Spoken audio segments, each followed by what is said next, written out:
Pembacaan firman Tuhan hari ini dari Mazmur 46 ayat 2 hingga ayatnya yang keempat. Allah itu bagi kita tempat perlindungan dan kekuatan, sebagai penolong dalam kesesakan sangat terbukti.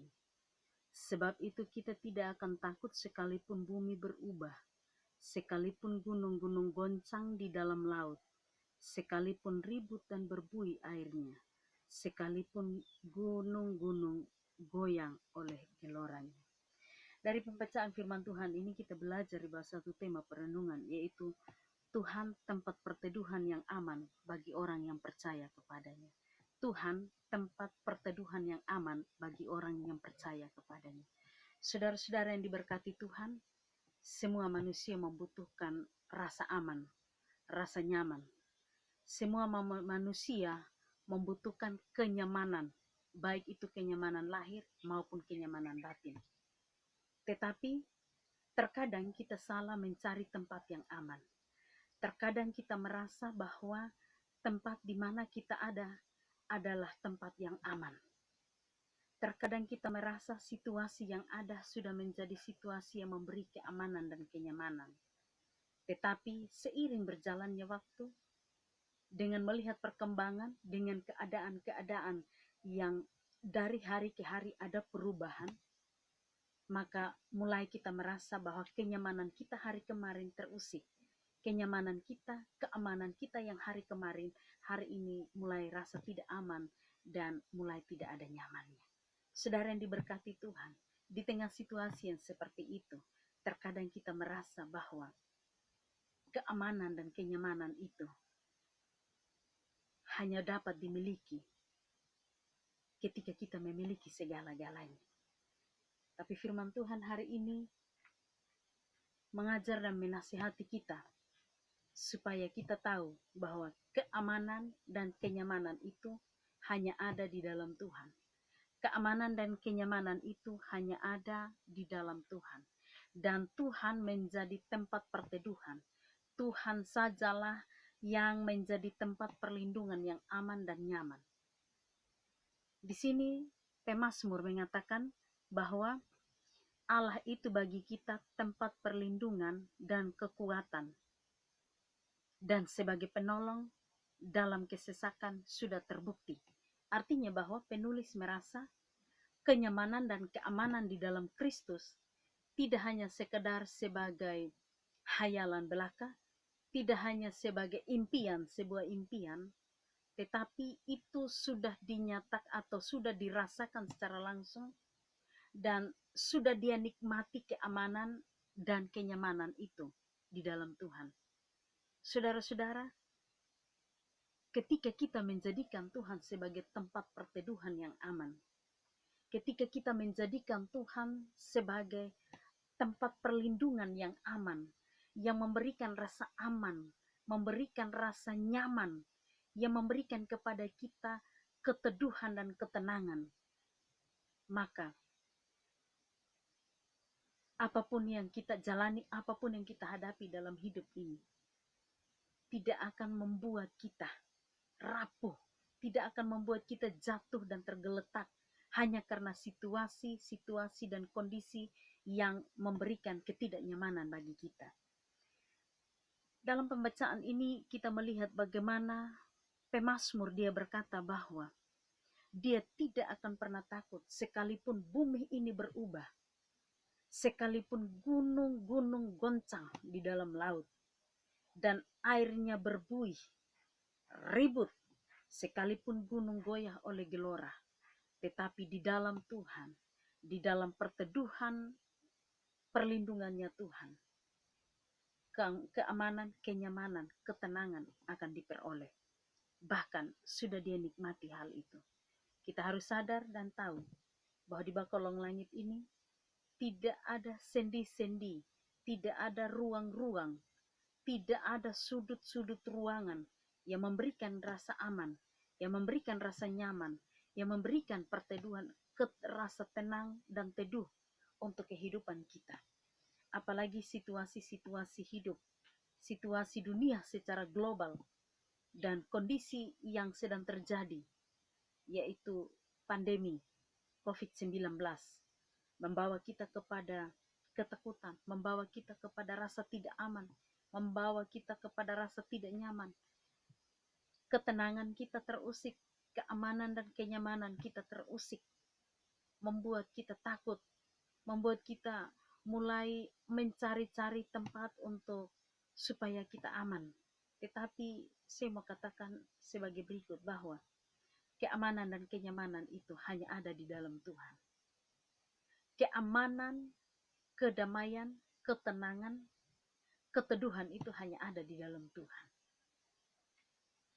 Apapun masalah hidup kita, apapun situasi yang sedang kita hadapi, mari kita berkata seperti pemazmur yang mengatakan bahwa Allah itu tempat perteduhan, tempat perlindungan dan kekuatan. Bahkan sebagai penolong itu sudah sangat terbukti. Kita sudah tentu pernah punya pengalaman-pengalaman indah. Kita pernah punya pengalaman-pengalaman yang sangat manis. Punya masa-masa di mana kita mengalami satu situasi yang betul-betul menikmati ketenangan itu di dalam Tuhan. Mungkin kita pernah mengalami kuasa Tuhan yang sangat maha dahsyat dalam persoalan hidup kita. Ada waktu-waktu tertentu di dalam kerapuhan kita, di dalam rasa ketidaknyamanan kita, di dalam ketakutan kita. Tetapi ketika kita datang kepada Tuhan, dan saat kita mengandalkan Tuhan, saat kita menjadikan Tuhan sebagai tempat perteduhan, sebagai tempat yang memberi rasa aman, maka kita tahu bahwa di sana, di dalam Tuhanlah, zona nyaman yang abadi itu kita temukan dan kita akan alami. Saudara-saudara yang diberkati oleh Tuhan Yesus Kristus, bagaimana Daud ketika dia diperhadapkan dengan kondisi-kondisi yang terburuk, ketika dia diperhadapkan dengan situasi yang sangat terjepit, dia ada dalam ketakutan, dia ada dalam kejaran Saul, dia diperhadapkan dengan musuh yang sangat banyak, yaitu orang Filistin.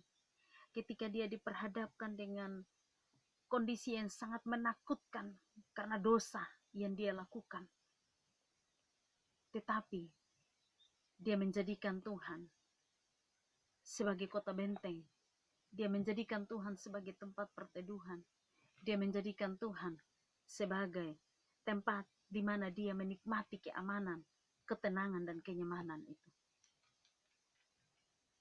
Kita tidak bisa bohongi keadaan, kita tidak bisa lari dari kenyataan, kita tidak bisa menyangkal bahwa persoalan-persoalan hidup yang sangat bervariasi kita alami, kita hadapi dalam hidup ini.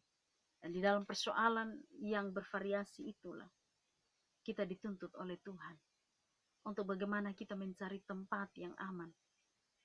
Dan tempat yang aman itu bukan ada di bawah kolong langit ini. Dia tidak ada di balik kekayaan. Dia tidak ada di balik rumah mewah atau istana mewah kita. Dia tidak ada di balik mobil mewah. Dia tidak ada di balik rekening yang membengkak. Dia tidak ada di balik daripada harta-harta kekayaan kita. Tetapi keamanan dan kenyamanan itu hanya ada di dalam Tuhan. Kenyamanan itu hanya kita temukan di dalam Tuhan. Karena Dia yang berjanji untuk menyertai kita. Dia yang adalah Allah yang Immanuel itu. Adalah Allah yang tetap menyertai kita. Allah yang tidak pernah tinggalkan hidup kita. Dia adalah Allah yang tidak pernah mengabaikan kita. Bahkan Dia juga sendiri berkata, Dia sangat mengenal kita. Dia mengerti dan mengetahui pikiran kita. Dia tahu batas kemampuan kita. Dia tahu titik-titik kelemahan kita. Dan Dia tahu apa yang perlu Dia perbuat untuk kita. Dia tahu kesanggupan kita dalam menghadapi persoalan kehidupan. Dia sangat mengerti dan memahami bagaimana rapuhnya kita, bagaimana goncangnya kita ketika ada di dalam situasi-situasi yang terburuk. Karena itu Mazmur 55 ayat 23 dia berkata, serahkanlah kuatirmu kepada Tuhan, maka Ia akan memelihara engkau. Tidak untuk selama-lamanya dibiarkannya orang benar itu goyah. Tetapi engkau, ya Allah, akan menjerumuskan mereka ke lubang sumur yang dalam. dan seterusnya. Dia berkata bahwa ketika kita serahkan seluruh kehidupan kita, maka keamanan, kenyamanan akan kita temukan. Karena Tuhan sumber jawaban itu akan memberikan jawaban yang pasti, akan memberikan jawaban yang tepat bagi hidup kita. Terkadang kita merasa bahwa tangan Allah telah diangkat dari hidup kita. Kadang kita merasa penyertaan Allah tidak ada lagi untuk hidup kita. Kadang kita merasa seolah-olah beban itu kita pikul sendiri. Kadang kita merasa bahwa Tuhan telah tinggalkan kita. Terkadang kita merasa bahwa kita sudah disingkirkan, kita telah dijauhkan oleh Tuhan. Sehingga kita merasa bahwa beban itu terasa berat sekali dan kita menanggung sendirian. Tetapi ingat, Mas, Roma 8 ayat 28, ada jaminan yang luar biasa. Dia berkata bahwa di dalam segala perkara kehidupan, bukan cuma satu perkara, bukan cuma satu pergumulan, bukan cuma satu persoalan, bukan hanya soal ekonomi, bukan hanya soal sakit penyakit, tetapi di dalam segala perkara, di dalam segala persoalan kehidupan, Allah turut bekerja. Allah tidak biarkan kita untuk menanggung sendirian. Allah tidak biarkan kita untuk bekerja sendiri menghadapi persoalan hidup. Tetapi Allah turut bekerja di dalam segala perkara. Untuk apa? Untuk mendatangkan kebaikan, bukan kebinasaan, bukan kehancuran. Tapi kalau kita diizinkan ada di dalam satu kehancuran, itu artinya bahwa bejana itu memang perlu untuk dihancurkan. Tetapi bejana itu ketika dihancurkan, dia akan bentuk kembali sesuka dan semaunya dia sebagai penjunan. Yang pada akhirnya bejana itu akan menjadi bejana yang siap dipakai. Bejana yang luar biasa. Bejana yang akan mengalirkan air yang hidup bagi orang lain. Saudara-saudara yang diberkati oleh Tuhan Yesus Kristus, mari kita datang kepada Tuhan. Ketika kita ada di dalam kebingungan, ketika kita ada dalam persoalan kehidupan, ketika kita ada dalam goncangan, ketika kita ada di dalam situasi yang betul-betul membuat kita sudah tidak mampu, tidak berdaya. Mungkin persoalan itu sudah sampai kepada puncak klimaks di mana kita merasa kita tidak berdaya dan kita merasa kita tidak mampu. Tapi datanglah kepada Tuhan. Dia Allah sumber jawaban. Dalam hal menolong dia sudah sangat terbukti. Dan pertolongan Tuhan adalah pertolongan yang sempurna. Pertolongan Tuhan adalah pertolongan yang sejati. Pertolongan Tuhan adalah pertolongan yang tidak diragukan kualitasnya. Pertolongan Tuhan adalah pertolongan yang tidak perlu kita ragukan mutunya. Dan ketika dia menolong, dia tidak menolong kita setengah-setengah. Ketika dia membantu, ketika dia menyatakan pekerjaan, kuasa dan karyanya, dia melakukan itu secara sempurna untuk kita. Saudara yang diberkati Tuhan, banyak contoh yang kita lihat dalam kehidupan pengalaman-pengalaman tokoh-tokoh Alkitab ketika mereka ada dalam persoalan kehidupan. Contoh Yusuf, ketika dia diusik kenyamanan dan keamanan, ketika persoalan yang besar dia hadapi, rasa iri dari saudara-saudaranya karena dia sangat disayang oleh ayahnya, yang menyebabkan timbul niat jahat dari dalam hati daripada saudara-saudaranya. Dan Yusuf ingin dibunuh. Tetapi karena tidak berhasil, maka mereka menjual Yusuf. Tapi apa yang saudara tahu? Yusuf justru dijual ke Mesir. Di sanalah tempat yang aman bagi dia. Tuhan mengizinkan dia untuk ada di sana. Karena Tuhan tetap melindungi dia. Tuhan tutup bungkus dia. Tuhan tudungi dia dengan kuasa dan kasih. Tuhan sembunyikan dia di dalam rangkulannya. Dan Tuhan memberikan ketenangan di dalam jubahnya. Sekalipun ketika dia ada di istana Firaun, dia diperhadapkan dengan tantangan dari istri Potifar. Tapi saudara yang diberkati Tuhan, adakah Yusuf dia mengatakan bahwa di situ bukan tempat yang aman? Dia tahu di sana ada tangan Tuhan. Dia tahu di sana ada kuasa Tuhan. Dia tahu bahwa dia ada dalam perlindungan Tuhan. Dan dia tahu bahwa perteduhan di dalam Tuhan akan memberikan dia kemenangan demi kemenangan. Pada akhirnya, Yusuf menjadi alat berkat bagi ayahnya, bagi saudara-saudaranya, bahkan bagi banyak orang yang ada di Mesir. Kita mungkin punya pengalaman yang sangat berharga dengan Tuhan. Dan dalam pengalaman-pengalaman yang sangat berharga itulah Tuhan mau katakan bahwa di dalam kelemahanmu lah kuasaku dinyatakan. Kuasa Tuhan nyata, karya Tuhan dibuktikan. Sekalipun ribut dan berbuih airnya, sekalipun gunung-gunung goyang oleh gelora, tetapi Allah tempat perlindungan dan kekuatan, dan sebagai penolong dalam kesesakan, sudah sangat terbukti. Kalau demikian, apa yang membuat kita takut? Apa yang membuat kita gentar? Apa yang membuat kita tawar hati dalam mengikut Tuhan? Apa yang membuat kita takut jalani hidup ini? Bersama dengan Tuhan, kita cakap dalam menghadapi berbagai-bagai persoalan.